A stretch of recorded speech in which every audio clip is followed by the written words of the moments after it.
एक छोटे से शहर में एक परिवार रहता था जिसमें महेश, उसकी बीवी कमला और उनके 2 बच्चे पिंकी और बबलू रहते थे। महेश कपड़े की एक फैक्ट्री में काम किया करता था। एक दिन फैक्ट्री में आग लगने के कारण फैक्ट्री के मालिक ने बहुत से लोगों को काम से निकाल दिया, जिसमें एक महेश भी था। वैसे ही महेश आर्थिक तंगी से गुजर रहा था और ऊपर से नौकरी चले जाने के कारण घर के हालात और खराब हो गए थे। एक दिन पूरा परिवार साथ बैठकर खाना खा रहा होता है। तब कमला महेश से बोलती है, घर का राशन खत्म होने वाला है, बस 3-4 दिन का ही राशन बचा हुआ है।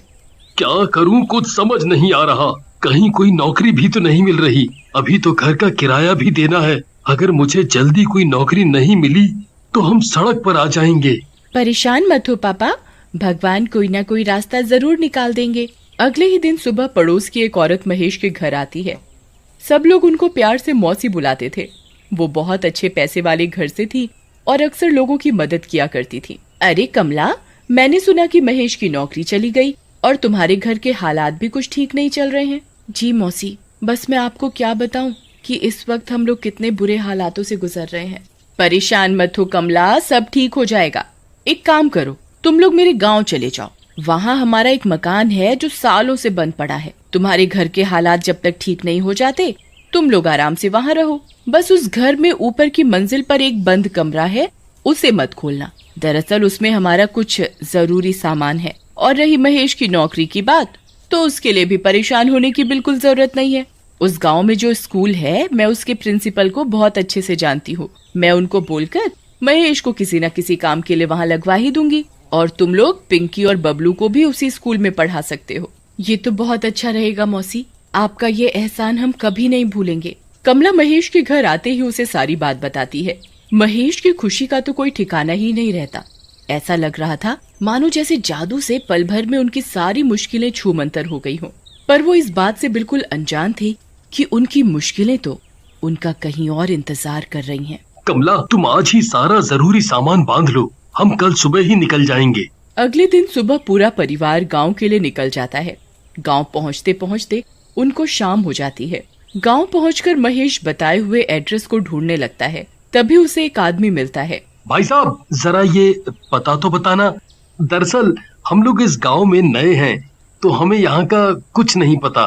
तुम लोग यहाँ क्यों जा रहे हो? तुम लोगों को क्या पता नहीं है कि ये घर सालों से बंद पड़ा है और बंद घरों में अक्सर भूत अपना डेरा जमा लेते हैं। भूत वूत कुछ नहीं होता भाई, तुम तो बस मुझे ये पता बता दो कि कहाँ पड़ेगा। हम लोग बहुत दूर से आए हैं, बहुत थक गए हैं।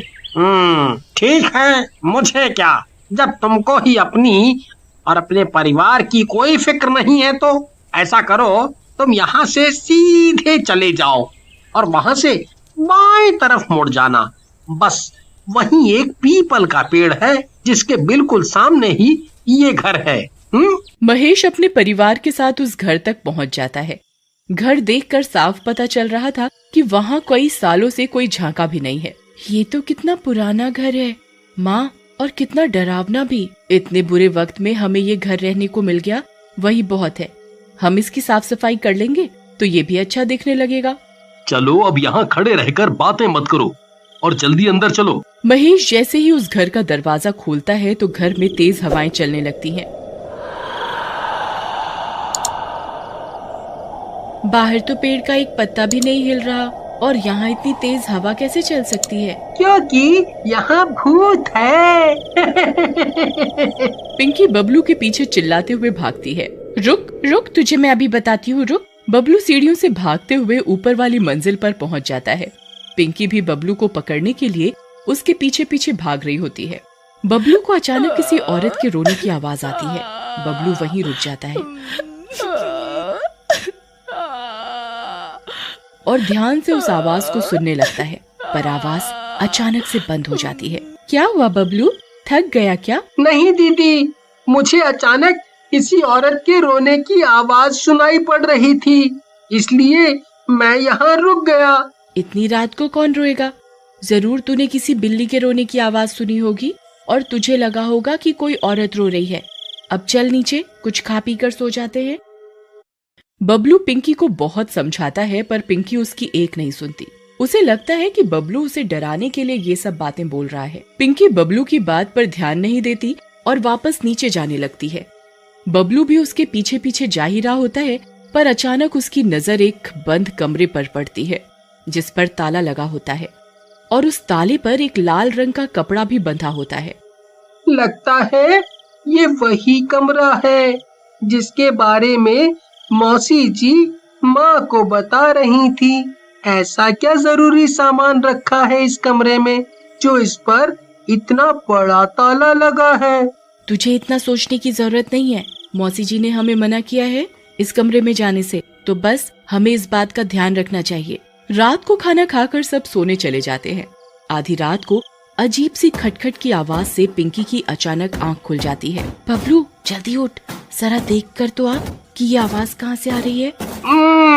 मुझे सोने दो दीदी, मुझे बहुत तेज नींद आ रही है, आप खुद जाकर देख लो। पिंकी डरते हुए अपनी बेड से खड़ी होती है और ध्यान से उस आवाज को सुनने की कोशिश करती है। आवाज बाथरूम से आ रही होती है। पिंकी बाथरूम का दरवाजा खोलती है और डरते डरते उसमें झांकती है।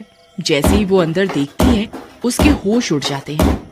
बाथरूम में पड़ा वाइपर अपने आप दीवार से जोर जोर से टकरा रहा होता है। पिंकी डर के मारे पसीने पसीने हो जाती है और भागते हुए नीचे अपने मम्मी पापा के पास जाती है।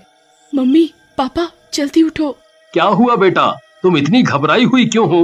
वो पापा, वो बाथरूम वाइपर, पापा ऊपर भूत भूत। क्या बोल रही हो पिंकी? ठीक से बताओ बेटा, हमें कुछ समझ नहीं आ रहा। तभी बबलू भी वहाँ आ जाता है। पापा वो ऊपर बाथरूम में वाइपर अपने आप दीवार से जोर जोर से टकरा रहा था। ये तुम्हारा वहम है बस, और कुछ नहीं। चलो अपने कमरे में जाकर आराम से सो जाओ। जब कल सुबह उठोगे तो सब बुरे सपने की तरह खुद ही भूल जाओगे। पिंकी और बबलू अपने कमरे में सोने चले जाते हैं। 2-3 दिन तक सब कुछ ठीक रहता है, पर अचानक एक रात पिंकी को किसी के रोने की आवाज आती है। वो उठकर कमरे के बाहर जाकर देखती है तो बाहर कोई नहीं होता, पर रोने की आवाज अभी भी आ रही होती है। पिंकी थोड़ा और ध्यान से सुनती है तो उसे वो आवाज उस बंद पड़े कमरे के अंदर से सुनाई देती है। जैसे ही पिंकी दरवाजे से कान लगाकर और ध्यान से सुनने की कोशिश करती है, आवाज अचानक से बंद हो जाती है। पिंकी डर कर अपने कमरे में भाग जाती है, पर रात भर वो उस बंद कमरे के बारे में सोचती रहती है। पिंकी जब सुबह उठती है तो उसे लगता है जैसे रात को जो कुछ भी हुआ वो सब उसका वहम था और वो इस बारे में किसी को नहीं बताती। एक दिन बबलू उस बंद कमरे के बाहर बॉल से खेल रहा होता है। वो उस कमरे में झांकने की कोशिश करता है पर कुछ दिखाई नहीं देता। रात को जब सब सो रहे होते हैं तब बबलू के दिमाग में वो बंद कमरा घूम रहा होता है। वो उस बंद कमरे के बाहर जाता है। मैं इस ताले को कैसे खोलूं? मैं कुछ देखता हूँ जिससे मैं ये ताला तोड़ सकूं। बबलू जल्दी से एक हथौड़ी ढूंढ कर लाता है और उस ताले को तोड़ देता है। जैसे ही वो उस कमरे की कुंडी खोलता है उसे पीछे से किसी के आने की आवाज आती है। दरअसल पिंकी हथौड़ी की आवाज से उठकर बाहर आ जाती है। कौन है यहाँ? कौन है यहाँ? ये ताला किसने तोड़ा? ये जरूर बबलू का काम है। वो अपने बिस्तर पर भी नहीं था। पिंकी से रहा नहीं जाता और वो कमरे के दरवाजे को खोलकर अंदर झांकती है। उसको तभी एक झटका सा लगता है जैसे उसके अंदर किसी की आत्मा घुस गई हो। पिंकी को बहुत अजीब सा महसूस होता है और वो अपने कमरे में जाकर सो जाती है। अगले दिन सुबह उठते ही महेश अपनी नौकरी के सिलसिले में सुबह ही घर से निकल जाता है। पिंकी घर की सफाई में अपनी माँ का हाथ बटाने लगती है और बबलू आंगन की सफाई करने बाहर चला जाता है। पिंकी का बर्ताव कुछ अलग सा होता है। वो बिल्कुल चुपचाप खिड़की पर खड़ी बाहर पीपल के पेड़ को ऐसे देख रही होती है जैसे वो अपने होश में ही ना हो। पिंकी, तू वहाँ खड़ी क्या देख रही है? चल जल्दी से मेरे साथ काम करवा। पिंकी कमला की आवाज सुनकर एकदम होश में आती है। उस दिन से पिंकी कभी कभी अजीब बर्ताव करने लगी थी। वो अक्सर उस पीपल के पेड़ को देखती रहती थी। एक दिन पिंकी अपने कमरे में लगे शीशे को एक कपड़े से साफ कर रही होती है। तभी उसे शीशे में एक चुड़ैल अपने पीछे खड़ी हुई दिखाई देती है। पिंकी जैसे ही पीछे मुड़ती है तो वहाँ कोई नहीं होता। पिंकी फिर से शीशे को साफ करने लगती है तो इस बार वो चुड़ैल अपने बड़े बड़े नाखूनों वाले हाथ पिंकी की गर्दन पर रख देती है। मम्मी, बबलू, मुझे बचाओ, जल्दी आओ, ये चुड़ैल मुझे मार डालेगी। कमला और बबलू जल्दी से पिंकी के कमरे में आते हैं तो देखते हैं कि पिंकी बेहोश पड़ी है। अगर आप आगे की कहानी देखना चाहते हैं तो कमेंट करके जरूर बताएं।